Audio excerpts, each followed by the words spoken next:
होती है साइबेरिया के एक कैंप में, जहां सैकड़ों जर्मन लोगों को बंदी बनाकर रखा गया था। हालांकि वहां सुरक्षा के लिए कोई गार्ड्स नहीं थे, पर फिर भी कोई यहां से भागने की जुर्रत नहीं करता था। असल में अगर कोई भाग भी निकला तो वो आर्कटिक सर्कल की हड्डियां जमा देने वाली ठंड में कुछ दिन से ज्यादा जिंदा नहीं रह पाएगा। पर वहाँ एक सिपाही था जो किसी भी तरह से छूटकर अपनी पत्नी और बेटी के पास वापस लौटना चाहता था। उसका नाम था क्लेमेंस फॉरेल और एक दिन उसे भागने का मौका मिल ही गया।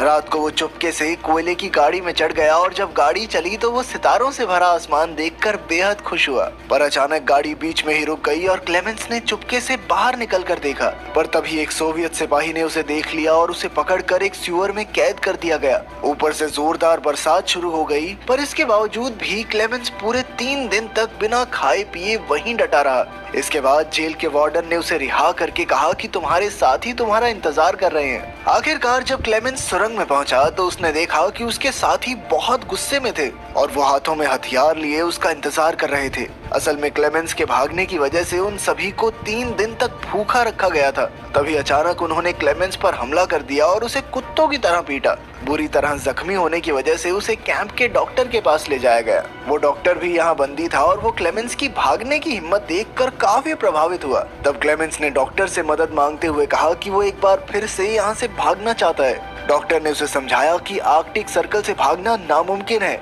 आज तक जिसने भी भागने की कोशिश की वो सभी मारे गए। पर डॉक्टर ने उसे एक राज बताया कि जो लोग यहाँ से भागेंगे नहीं वो भी अंत में मारे ही जाएंगे। असल में वहाँ मौजूद सारे कैदी रोज लेड नाम की मेटल की खानों में खुदाई करते हैं और लेड धीरे धीरे हवा से उनके शरीर में जा रही है, जिस वजह से आज नहीं तो कल उन सबका मरना तय है। इसीलिए डॉक्टर ने उसे सलाह दी कि उसे भागकर अपनी किस्मत आजमा ही लेनी चाहिए। फिर डॉक्टर ने अपने सारे गर्म कपड़े और जूते निकाले और क्लेमेंस को बताया कि रेलवे लाइंस पर जगह जगह पर खाना छुपा कर रखा गया है। ऊपर से उसने क्लेमेंस को एक बंदूक भी दी। असल में डॉक्टर ने ये सारी तैयारियां खुद भागने के लिए की थी, मगर 1 महीने पहले उसे पता चला कि उसे कैंसर है और अगर वो भाग भी गया तो 1 महीने से ज्यादा जीने वाला नहीं है। खैर डॉक्टर ने क्लेमेंस को अपना लंच बॉक्स देकर कहा कि अगर तुम सफल हो जाओ तो मेरे परिवार को मेरी मौत की खबर दे देना। इसके बाद क्लेमेंस रात को एक बार फिर से भाग निकला। अगली सुबह वार्डन को खबर मिली कि क्लेमेंस भाग गया है तो वो डॉक्टर से पूछताछ करने आया,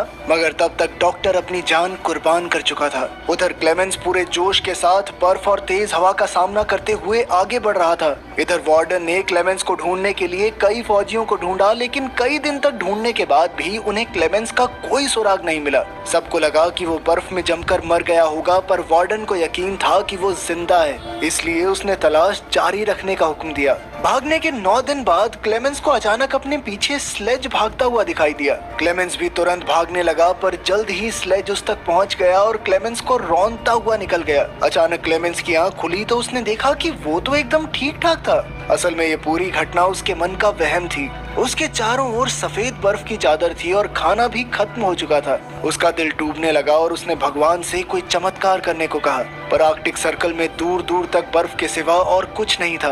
अब उसके पास कोई चारा नहीं था, इसीलिए वो कुछ दिन तक जैसे तैसे आगे बढ़ता रहा। आखिरकार उसके शरीर ने जवाब दे दिया और वो भूख की वजह से बेहोश हो गया। कुछ समय बाद उसकी आंख खुली और उसने एक अजीब सी आवाज सुनी। तभी उसकी नजर एक सील पर पड़ी और उसकी आंखें चमक उठी। उसने तुरंत अपनी बंदूक निकाली और कांपते हाथों से सील पर गोलियां चला दी, पर बदकिस्मती से उसका एक भी निशाना नहीं लगा। सील भागने लगी तो क्लेमेंस उसके पीछे दौड़ा, पर अचानक वो बर्फीले पानी में घुस गई। खैर उसने ज्यादा न सोचते हुए एक गोली चलाई और आखिरकार सील को मारने में कामयाब रहा। खाना खाने के बाद उसने अपने पैरों पर पट्टियां बांध ली ताकि ठंड से उसे थोड़ी राहत मिले। थोड़े आराम के बाद क्लेमेंस फिर से अपने सफर पर निकल पड़ा।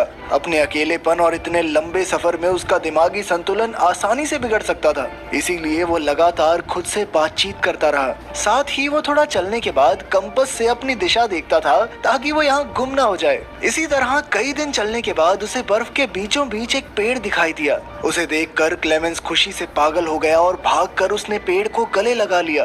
असल में इस पेड़ का मतलब था कि 2 महीने तक लगातार चलने के बाद आखिरकार वो आर्कटिक सर्कल से बाहर आ गया था। दूसरी ओर जेल के वार्डन ने अब भी हार नहीं मानी और 500 किलोमीटर के एरिया की तलाशी लेने का हुक्म दिया। उधर क्लेमेंस जंगल तक पहुंच गया था, पर अचानक वहां बर्फीला तूफान शुरू हो गया। ये तूफान इतना भयानक था कि बड़े बड़े पेड़ भी उखड़ कर गिर गए थे। जैसे ही क्लेमेंस उठा तो अचानक एक बड़ा सा पेड़ उसके ऊपर गिर पड़ा। खुशकिस्मती से सैम जॉन और मैटन नाम के 2 आदमी जो वहाँ वहाँ सोने की खोज में आए थे, उन्होंने क्लेमेंस की जान बचाई और फिर वो तीनों इकट्ठे आगे बढ़ने लगे।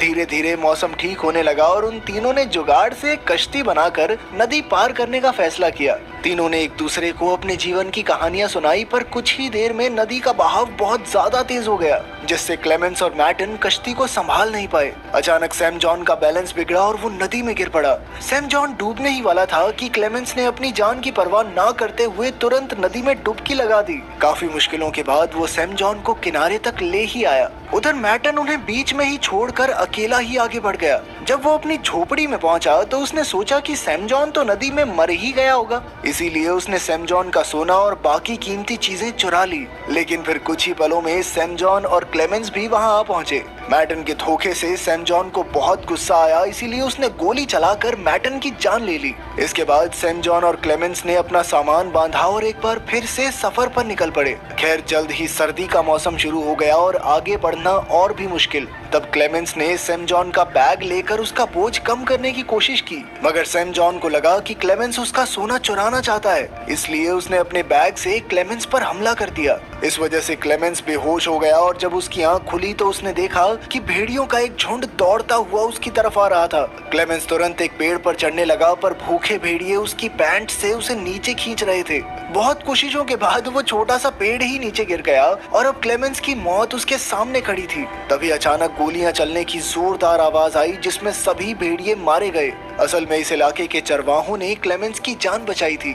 वो क्लेमेंस को उठाकर अपने गांव में ले गए, जहां कई चरवाहों ने उसका इलाज किया। उनकी मदद से क्लेमेंस का शरीर जल्द ही एकदम ठीक हो गया और इतने समय बाद लोगों से मिलने पर उसे बहुत खुशी हो रही थी। कई चरवाहों से उसकी दोस्ती हो गई, पर जल्द ही जेल के वार्डन का भेजा हुआ नोटिस वहां भी पहुंच गया, जिसके मुताबिक जो भी क्लेमेंस को पनाह देगा वो जान से हाथ धो बैठेगा। इसलिए मजबूरन क्लेमेंस को वहां से निकलना पड़ा। जाने से पहले चरवाहों ने उसे काफी सारा खाना और एक शिकारी कुत्ता तोहफे में दिया। अब घर लौटने के इस सफर में उसका एक साथी भी था, इसीलिए क्लेमेंस को अकेला महसूस नहीं हुआ। इसी तरह वो दोनों लगभग 1 साल तक आगे बढ़ते रहे। वो एक लकड़ी की मिल के पास पहुंचे, जहां क्लेमेंस का कुत्ता खाने की खोज में भागा, पर कुछ कर्मचारियों ने उसे भगा दिया।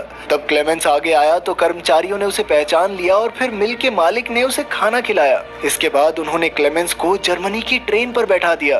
अब वो जल्द ही घर पहुंचने वाला था, इसलिए क्लेमेंस के चेहरे पर बड़ी सी मुस्कान थी, मगर वो ये नहीं जानता था कि मिल के मालिक ने उसकी खबर पुलिस को दे दी थी और जेल वार्डन अपने सिपाहियों के साथ ट्रेन स्टेशन पर उसका इंतजार कर रहा था। खुशकिस्मती से क्लेमेंस ने पहले ही सिपाहियों को स्टेशन पर देख लिया, इसीलिए वो मौका देखकर भाग निकला, मगर फिर कुछ ही पलों में जेल के वार्डन ने उसे रंगे हाथों पकड़ लिया। अब क्लेमेंस की सारी उम्मीदें खत्म हो चुकी थी, पर अचानक क्लेमेंस के शिकारी कुत्ते ने वार्डन पर हमला करके उसे बुरी तरह काट लिया। अपने कुत्ते की वफादारी की बदौलत क्लेमेंस को भागने का एक और मौका मिल गया, पर तभी उसे गोलियों की आवाज सुनाई दी और वो समझ गया कि वार्डन ने उसके कुत्ते को मार दिया है। मगर क्लेमेंस उसकी मौत का शोक भी नहीं मना पाया और लगातार भागता रहा। मौका देखकर वो एक पुल पर चढ़ा और नीचे से गुजर रही ट्रेन पर कूद गया। आज एक बार फिर से वो बाल बाल बच निकला था। इसके बाद वो लगातार अपने रास्ते पर आगे बढ़ता रहा। इसी तरह काफी समय बीता और साल 1952 आ गया, जब क्लेमेंस के पास ना तो पैसे की फूटी कौड़ी थी और ना ही खाने को दाना। वो एक मेले में घूम रहा था, जहाँ उसकी नजर लजीज खाने पर पड़ी, मगर दुकानदार ने उसे धुतकार कर भगा दिया। चलते चलते वो पैनकेक्स के ठेले पर आया, जहाँ 2 लड़कियों ने उसका स्वागत किया, मगर उसके पास पैसे नहीं थे, इसीलिए वो खुद ही निराश होकर आगे बढ़ गया। मगर एक नेक दिल लड़की को उस पर तरस आ गया और उसने पैनकेक का एक टुकड़ा तोड़कर एक बच्चे के हाथ क्लेमेंस को दिया। पहले तो क्लेमेंस हिचकिचाया, पर फिर उसने पैनकेक लेकर खा ही लिया। खैर तभी एक यहूदी आदमी ने सब कुछ देख लिया। इधर क्लेमेंस चलते चलते एक चर्च में पहुंचा और उसने हाथ जोड़कर भगवान से प्रार्थना की। वो यहूदी आदमी भी उसके पीछे पीछे यहाँ तक आ पहुंचा, पर उसने क्लेमेंस को पुलिस के हवाले नहीं किया। असल में वो भी कुछ समय पहले एक वॉर प्रिजनर रह चुका था, इसीलिए वो क्लेमेंस की हालत समझ सकता था। वो क्लेमेंस को अपने घर ले आया, जहाँ क्लेमेंस नहा धोकर अपने पुराने रूप में वापस आ गया। यहूदी आदमी ने उसे एक पासपोर्ट और कुछ कागज भी दिए, जिससे क्लेमेंस का दिल भर आया। आखिरकार पासपोर्ट लेकर क्लेमेंस सोवियत सरहद के पार पहुंच गया और फिर थोड़ी पूछताछ के बाद उसे जाने दिया गया। क्लेमेंस को इतनी खुशी हुई कि उसे जानबूझकर अपनी हंसी रोकनी पड़ी। आखिरकार अब वो आजाद हो ही गया था, मगर जैसे ही वो सुआ पुल के बीच पहुंचा तो उसके चेहरे पर चमचमाती रोशनी आई और तभी उसके सामने जेल का वार्डन आ गया। उसे देखकर क्लेमेंस के होश उड़ गए और उसने पीछे मुड़कर देखा कि वो अब भी सोवियत जमीन पर ही था, जिसका मतलब ये था कि अब भी उसे गिरफ्तार कर सकता है। अब क्लेमेंस का दिल डूब गया क्योंकि उसकी इतने सालों की कड़ी मेहनत के बाद अब आजाद होने की चाहत मिट्टी में मिल रही थी। पर अचानक उसने देखा कि वार्डन उसके रास्ते से हट गया। क्लेमेंस को अपनी आंखों पर विश्वास नहीं हुआ, मगर वो धीरे धीरे आगे बढ़ा। असल में क्लेमेंस की जिंदा रहने की चाह और 7 साल का दर्दनाक सफर तय करके यहाँ तक पहुँचने के जज्बे ने वार्डन का दिल जीत लिया था। इसीलिए वार्डन ने क्लेमेंस को जाने दिया, मगर एक फौजी होने के नाते वो जीत गया था, क्योंकि आज अगर वो चाहता तो क्लेमेंस को गिरफ्तार करके उसका खेल खत्म कर सकता था। आखिरकार क्लेमेंस सरहद पार करके अपने घर पहुंच गया, जहां उसकी पत्नी और बेटी चर्च के लिए निकल रहे थे। क्लेमेंस भी उनके पीछे पीछे गया और चर्च में उसकी बेटी ने उसे पहचान लिया और फिर वो दौड़कर अपने पिता से लिपट गई।